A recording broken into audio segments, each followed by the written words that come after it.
Welcome to the Misophonia podcast. This is episode 6 of season 2. My name is Adil Ahmad, and I have Misophonia. On this episode, I talked to Shela from California. Shela's got a lot of video meetings at work, so we talk a lot about the pros and cons of online meetings and work from home, which a lot of us are dealing with right now. She's also worked with a lot of different therapists and shares some insights on what has worked and what hasn't.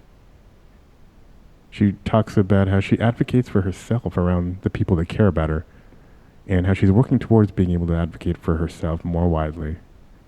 You also hear how she uses a Pinterest board to educate her mom about misophonia.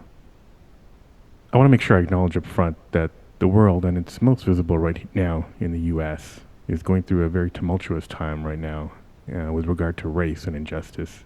I know we as misophones are always thinking about making the world better sonically, but there are even larger issues that have once again come to light. So I encourage everyone look around for organizations to support and neighbors to be an ally for wherever you live. I'll put some links to some national orgs here in the show notes. All right. Now, I hope you enjoy my conversation with Shela. Well, I want to say welcome, Shela, to the podcast. Good to have you here. Thank you. Yeah, I'm really excited to be here and to talk with you today. Cool. So you've heard a few episodes, so I kind of like to find out. Actually, I don't know much about you at all. So, where are you located? I live in Northern California. I'm in a small town called Rohnert Park. It's right next to Santa Rosa, and we're in Sonoma County. Gotcha. Yeah, I was in San Francisco for a long time, so just moved away from a few years ago, so I'm familiar with Rohnert Park area. Great. Yeah. So I guess what do you do for a living? It sounds like you had some meetings earlier. Yes, I work for Stitch Fix. We send personalized boxes of clothing to our clients. We used a mix of art and science to really determine their style and pieces that they may like. But we really focus on the personalization aspect by using stylists. So I manage a team of stylists for Stitch Fix, and I've actually been working remotely for the last 3 years. So, and partly due to misophonia, to be honest. Oh, very cool. Yeah, I want to dig into that. Yeah, I'm in tech, so I'm very familiar with Stitch Fix. That's awesome. Really cool Great. company. So, a lot of us are working from home, but I work from home. I've always been working for the last few years. Tell me about, tell me about your work from home. How did that start, and how did that relate to misophonia? Yeah.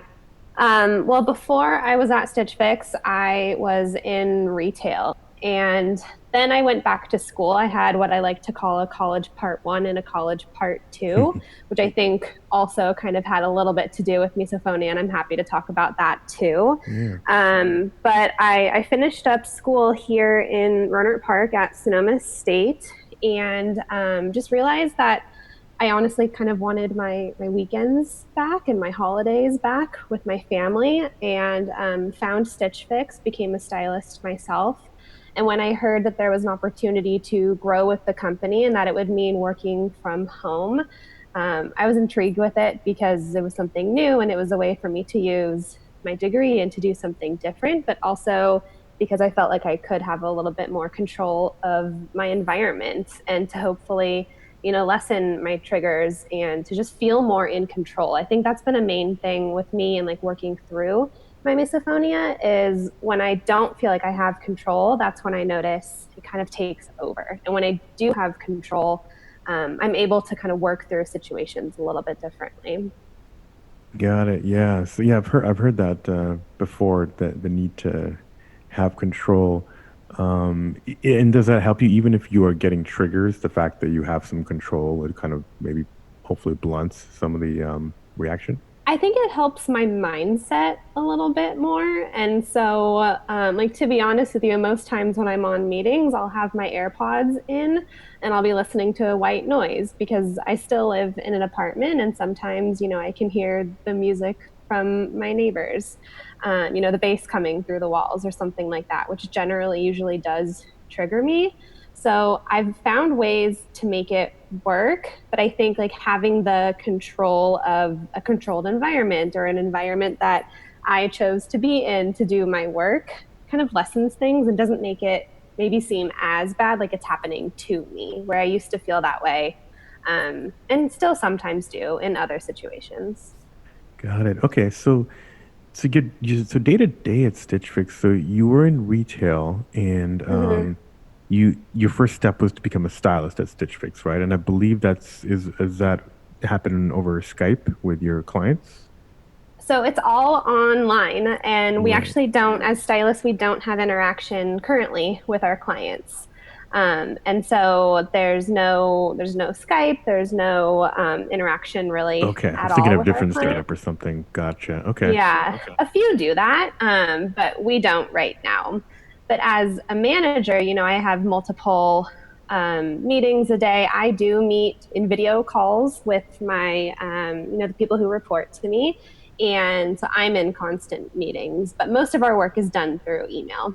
And you chose a job at Stitch Fix because of the opportunity to be remote and not be in an office, I guess. Yeah, it definitely was. It fit for me and for, everything that I'm working through. I love the company and I love what I do, but definitely a silver lining was that I would get to work from home. And I've heard I've had conversations with folks who are like I mean just recently how going to the office obviously can have its triggers, but at least you have probably place you can walk outside. There are probably place rooms you can run to, but sometimes being in those video calls, you have a great solution of pumping white noise into your ears. Mhm. But people have said it's also like you have the entire office in your ear. If you're on a video, if you're on a Zoom call, you hear what everybody's doing. They might be eating. Do you find challenges too, or is it kind of like order of magnitude better than having to be in an office for you? It's funny, actually, the call that I was on right before this, we had a lunch meeting with our larger regional team, and it was like a bring your lunch to the call kind of meeting. And me personally, I didn't get triggered at all because we all are on video calls all the time, and so we know to mute ourselves unless we're talking, or kind of how the cadence, or I guess the etiquette of being on video calls really works because we do it day in and day out. And I actually had a thought like, oh, if we were in person, this would be a different story for me. But since we are online, it wasn't as bad. I do get visual triggers, like the visuals of someone eating sometimes triggers me. But it didn't today. It's kind of like hit or miss for me.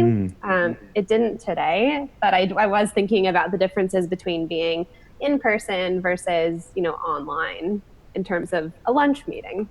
Yeah, right. Yeah. I guess you can't mute people eating in person, Yeah. unless you have really good noise canceling. But no, well, it's the visuals too. So then, yeah, Yeah. let's go back then to kind of early life for Shayla. When how early was it when you first started reacting to sounds? I think the first thing that I remember was probably around when I was five, 5 or 6 or so. And it started with being able to hear the TV when I was trying to go to sleep at night as a kid. I Hmm. remember there would be nights where my chest would feel so tight and I didn't know how to communicate that. And like looking back, I understand what those are now. But being a 5-year-old, I didn't really know how to communicate that I was having some anxiety or, whatever to my parents. And so I would just run out to the living room and eyes bawling full of tears and like throw myself into their laps, just crying because I was so Hmm. frustrated. Um, and so that's the first time that I really remember hearing or like putting sound to some like discomfort or frustration or anger. And it didn't happen that often as I got older. Actually, my mom would start to buy me these tapes that had like nature sounds on it or, soothing music to try to help me fall asleep easier. And falling asleep is still something very difficult for me, as I'm sure it might be for a lot of people with misophonia as well. But that's kind of where it started. And then it transitioned into more of the typical like mouth sounds. Like Hmm. gum is a very difficult one for me. And I experienced some trouble with that in school. especially. And then just eating in general, I struggle with that. And my family knows that I don't like to go to certain restaurants because it's quiet. I don't go to the movies because I can't be next to someone eating popcorn or chewing gum in the movie. And so I've had to make some, I don't want to call them sacrifices, but I'd had to make some changes in my life because I simply just couldn't be in these situations because of these little triggers around the way. And so it really started to grow for me in college, I would say. And it's kind of gotten just exponentially like worse since then. I've been getting more and more triggers and thinking differently about situations since then. But really in my mid 20s is when I feel like I kind of hit the peak and really had to make a lot of changes to my life based on, these triggers and misophonia in general. Okay, so you got to college at least, and Mhm. then it really started to flourish there. Did it start to affect like grades or whatnot, as you Yeah, were in college? I Yeah. I I had a number of reasons. Like I said, I had college part one and college part two. Ah, yes. College part one, I stopped going to school for a number of reasons, but really, when I look back, I couldn't be in class because of the gum chewing. I would Mm, just not go to class because I could not handle, another gum chewer that day. I would not do well on exams because, the person next to me would be tapping their foot. And I would be able to see it out of my peripherals. And that would, set me off too. And so I just speed through my exam or just not finish it and just walk out. And so I didn't know how to cope through those. And eventually, my grades didn't, they reflected that and they weren't good. And so I stopped going. And I really think it has to do a lot with that. were you able to tell anybody, like professors or your friends even in college, or did you just Um, kind of keep it to yourself, like a lot most of us do? Yeah, mostly I kept it to myself. I was seeing a therapist at the time, and and it's not that she wasn't supportive, but she just didn't quite believe me. And so Mm. it kind of made me think that, I was the one that was fabricating all of this or making it a big deal when it's really not. And, just like kind of internalizing it. And so I never spoke to my professors about it. I didn't tell my friends about it. I had roommates at the time, and I told them a little bit about what I was experiencing, but not a lot. I'm curious why, some people do, and then they get obviously they're afraid of the reactions because they'll get weird reactions, like people starting to make fun of it, starting to imitate it. Mm. Was there a reason why maybe you didn't mention it to anybody? I think I was afraid of their reaction. I also, um, you know, I think honestly too, I thought that it was just something wrong with me that I had to work through, and Mm. I felt really guilty asking people to chew differently or to breathe differently. Like breathing is another one of my triggers, and it felt really weird to me to ask people to change the way that they were doing things just because I didn't like them. Since then, I have found a wonderful therapist that has done a lot of research and has helped me a lot. And now I can vocalize these things. But back then, it was a real struggle for me and something that I wish I had talked about, but didn't at the time. Yeah, I definitely want to hear about how that's going with that therapist. But I'm still just to stay on around that age. I'm curious on how your relationship with your family was. Did you tell them, and did it affect? It sounds like your mom was supportive at one time, at least. Mhm. But yeah, I'm just curious. Did it maybe rupture any relationships there or make things difficult? Yeah, my mom is actually my biggest trigger, which is hard because I love my mom and I love being around her, but she is my biggest trigger. And they've known that I've had, this sensitivity to sound or, aversion to some sounds since I was maybe like 13 or 14 when I started vocalizing this to them.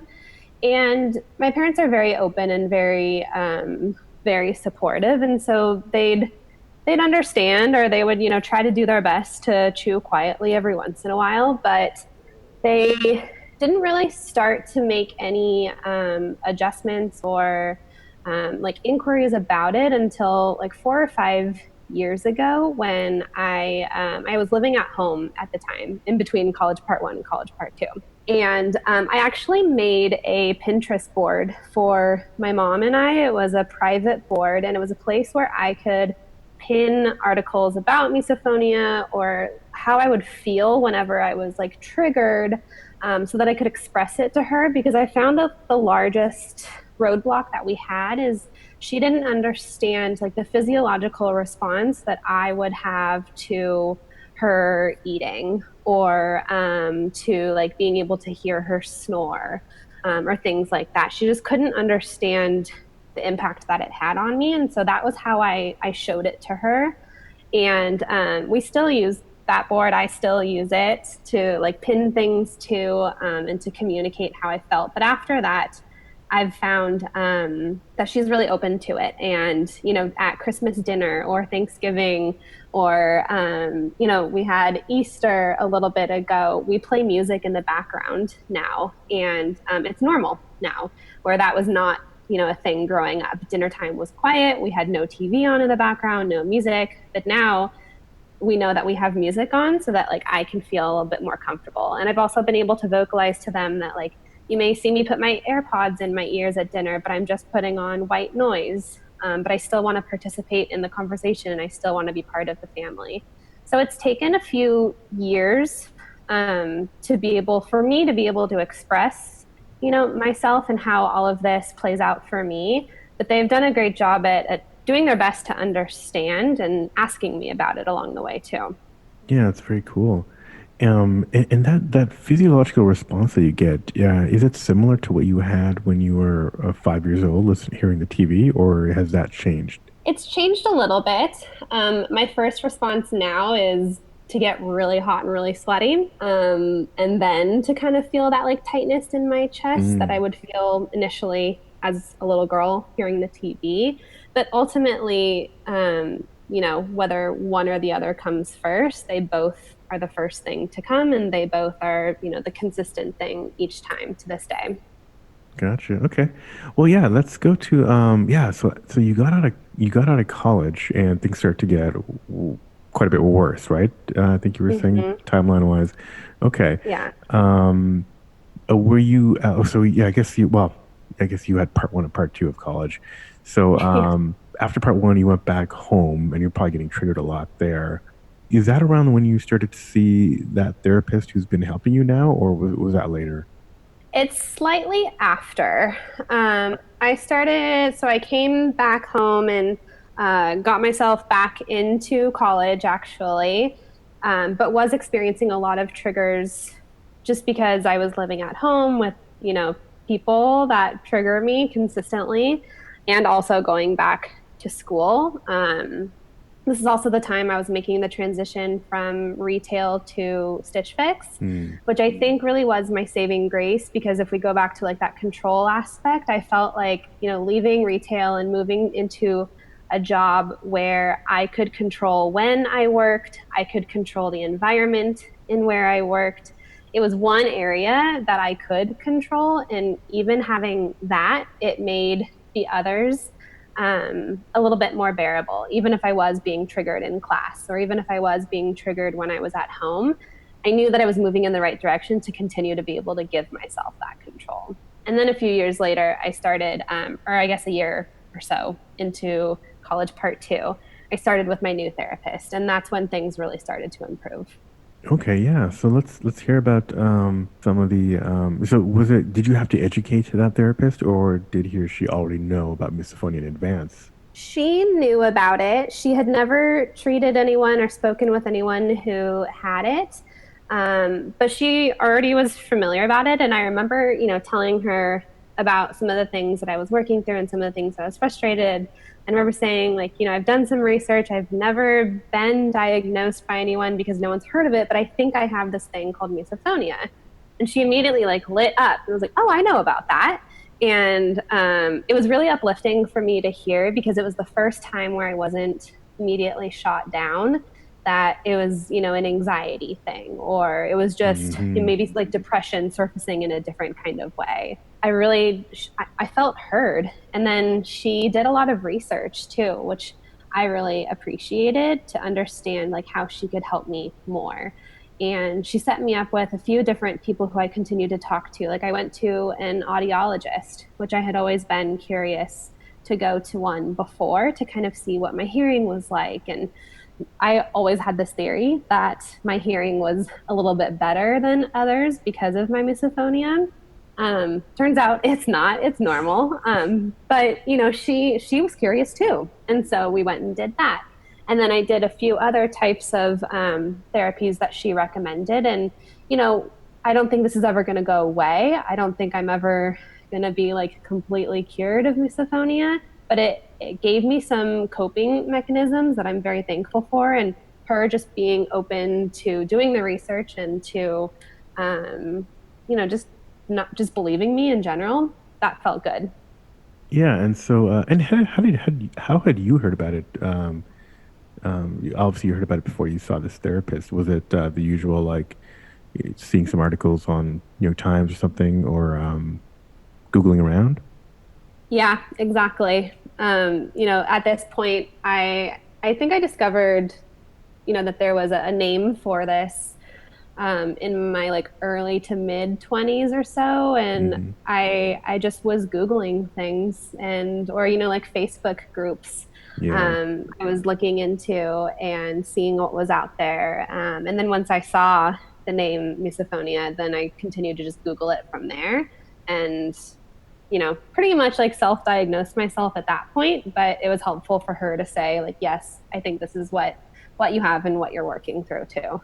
got it. And so, yeah, what are some of the maybe coping mechanisms that she helped introduce for you? A lot of it was around mindfulness. And I never really thought that like meditating or practicing mindfulness would, help me work through some of my triggers.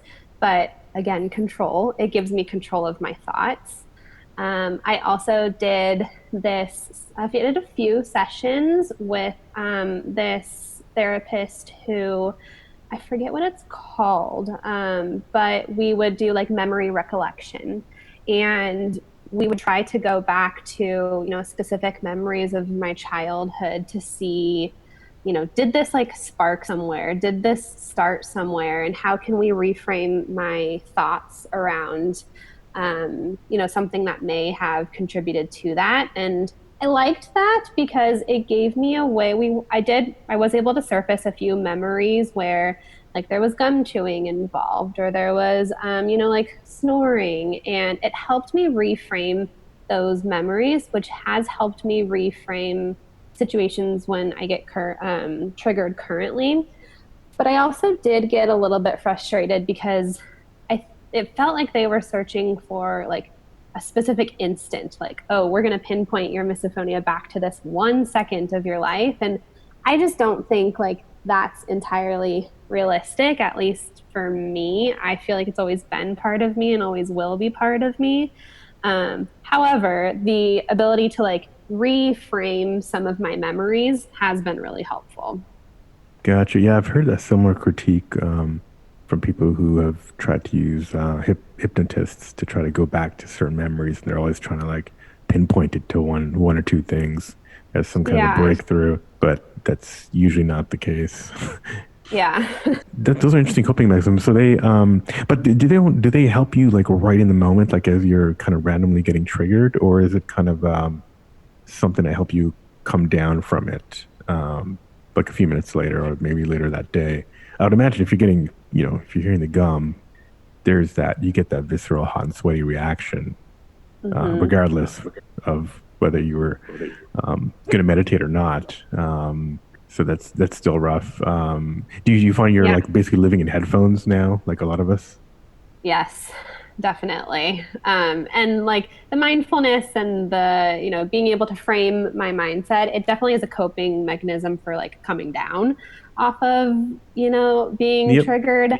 And so it it's something I can like say to myself in the moment, like, okay, it's okay. We'll work through this in a minute. You just got to get through this moment right now, or you just got to get through, this next 20 minutes or whatever it is, and then we'll be able to feel better. But yeah, I have so many headphones and I have two pairs of AirPods, and I'm constantly using them. I have heard from others on like online blogs and things like that. Like they think that they're, hurting their ears because they have headphones and things in so much and these earbuds. And there are definitely days where I feel like that too. Like I mentioned earlier, I wear AirPods when I'm on a work meeting on my computer so that I can put, white noise on in the background. And while I'm glad that I found that solution and I'm glad that I have that as an option, it definitely, it still kind of makes me mad that I have to do that each time. Sometimes I'm okay with it, but sometimes I'm like, I just wish I could open my laptop and, have a regular meeting without having to worry about, my AirPods being in. But as far as other coping mechanisms for in the moment, I've heard you talk about this with others too, just like reminding myself that it will end eventually. Time And boxing, yeah.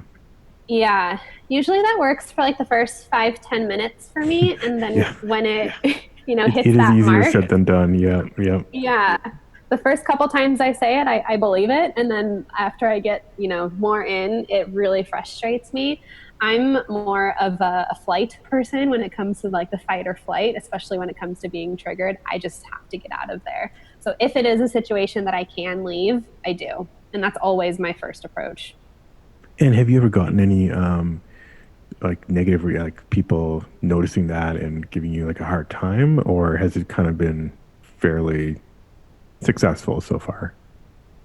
I mean, Being I able to like to leave. think, Yeah. yeah, I like to think I'm smooth with it, that like I don't make a big scene. I've never, and I don't know if I'm like proud of this or if maybe I need to like work through things a little differently, but I've never like stormed off and I've never like lost my cool at like a dinner table or like in a movie theater when I would go to the movies. I've always You gotten myself through it. you must have the glare, or do you not even have the glare? Yes. Oh, I Okay. do. I have the Yes. glare. Yep. The glare is definitely one. I head snap too. Like when we hear the gum pop, I sometimes I can't even control it. My head just like Yeah. whips around to look at that person. So I guess maybe I have gotten a few funny looks because people notice that pretty quickly. But I think that's probably I'd rather do that than like verbalize what I was really thinking in my mind. Yeah, because that could lead to its own downward spiral of who knows what. Yeah. Yeah. Do you try mimicking? 'Cause people swear by recreating the sound from your own, like yourself, to try to cope. Yeah. I have done that a few times. It doesn't make me feel good. I don't know if it really makes anyone feel good because to Yeah, me it like when I find myself in that kind of space, I'm at my limit. I am pushed almost as far as I can be pushed, and that's like my last, thing before.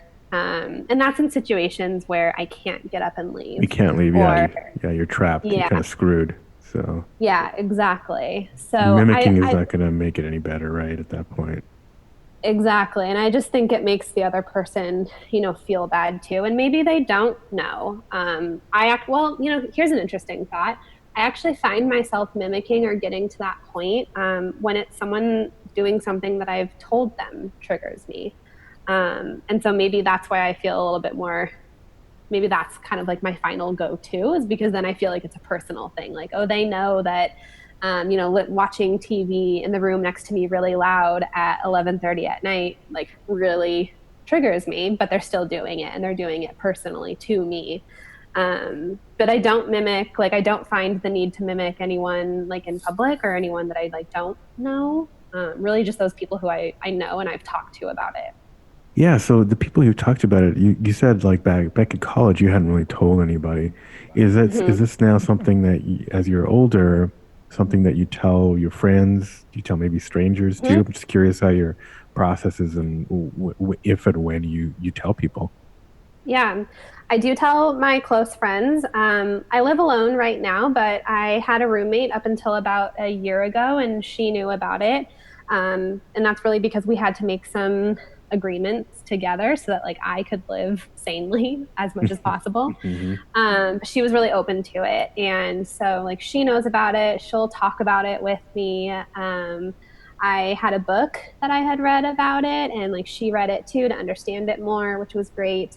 A bunch of my close friends now know about it, and that's just from me having, I think, like more of the confidence to talk about it after working things through with my therapist and feeling comfortable sharing my story and feeling like valid too, that if I do deserve to be comfortable in a situation with people that I know care about me.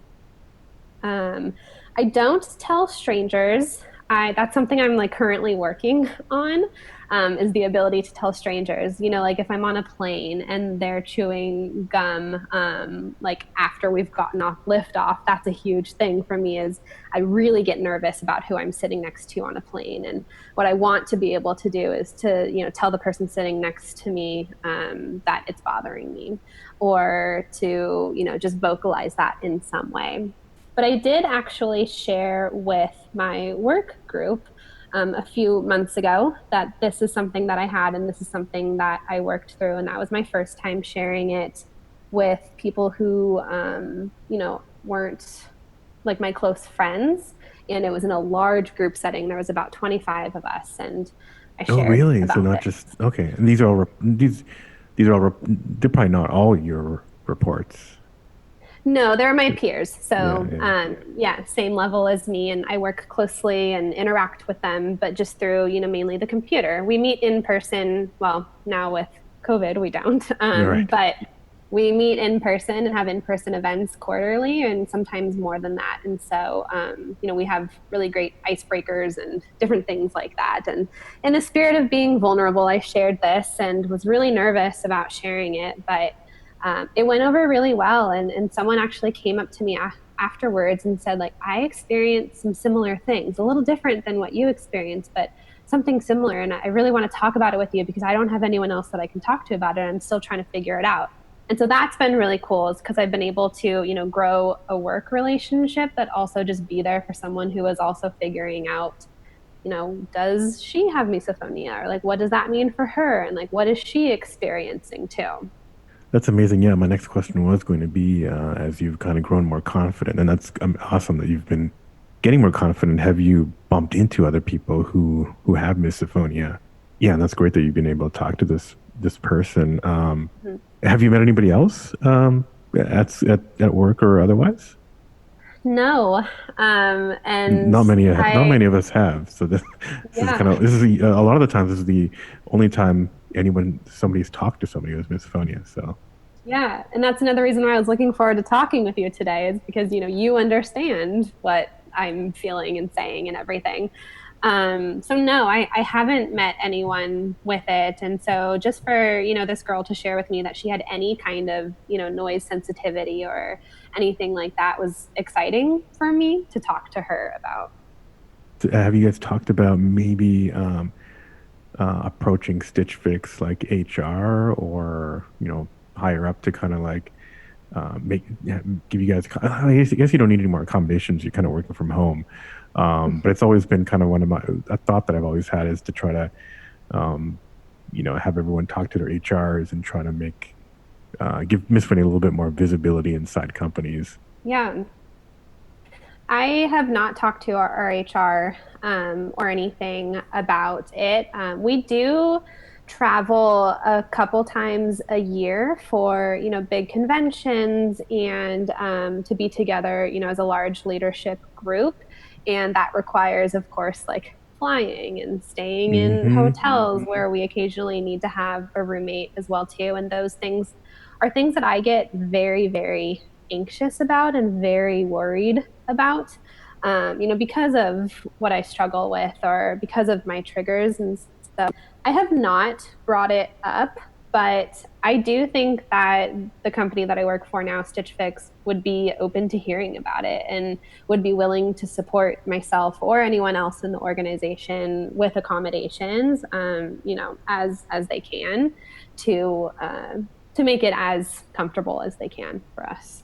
Yeah, I find tech companies are a little bit more progressive in that regard, Yeah. and some of them are even just will actually hand out headphones as a perk, even if you don't have misophonia. Yeah. And do you have any other? You don't have any? Do you have any siblings or any other family members who also maybe have? I've just been hearing just randomly recently, people having misophonia, and then later on finding out that their siblings also do.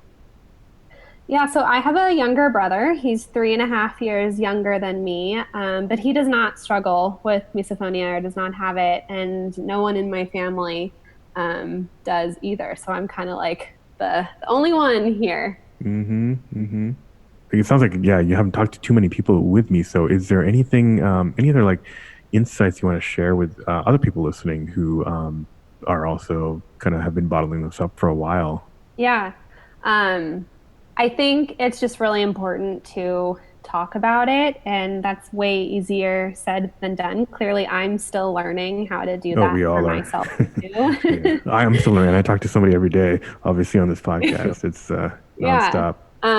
But I think having platforms like this is really important, and hearing other people's experiences is really important. I think the thing with miso is really hard because, and I don't know if this is true for others, but it's true for me.